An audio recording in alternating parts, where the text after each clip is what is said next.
Bienvenue à votre capsule quotidienne d'information économique et financière. Selon la Banque de la République d'Haïti, le taux de référence du jour est de 130,79 gourdes pour $1 américain. Le taux moyen d'acquisition, TMA, est de 131,73 gourdes.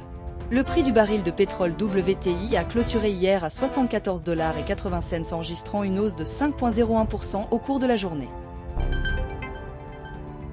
Dans sa thèse, le docteur Marc-Arthur Stanley Monta soutient que la modernisation fiscale d'Haïti passe par une numérisation avancée de la DGI. L'analyse qualitative montre que la digitalisation appuyée par l'intelligence artificielle peut augmenter les recettes, réduire la fraude et renforcer l'équité fiscale sans alourdir la pression fiscale. Sa mise en œuvre exige toutefois infrastructures, compétences, investissements soutenus et engagement politique durable.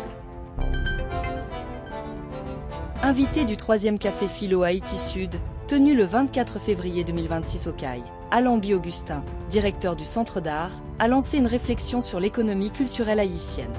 Devant un large auditoire, il a mis en lumière le contraste entre la richesse culturelle du pays et sa faible valorisation économique. Il a souligné atouts et blocages et proposé des leviers durables, professionnalisation, structuration sectorielle, financement adapté et mobilisation stratégique de la diaspora. L'inflation en Haïti poursuit son recul en janvier 2026, passant à 23,5% contre 25% en décembre, selon l'IHSI.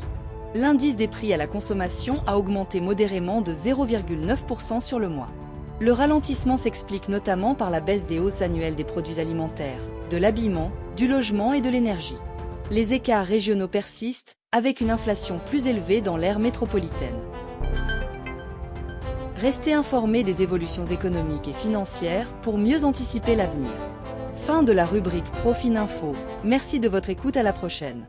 Profininfo, une courtoisie de Profin.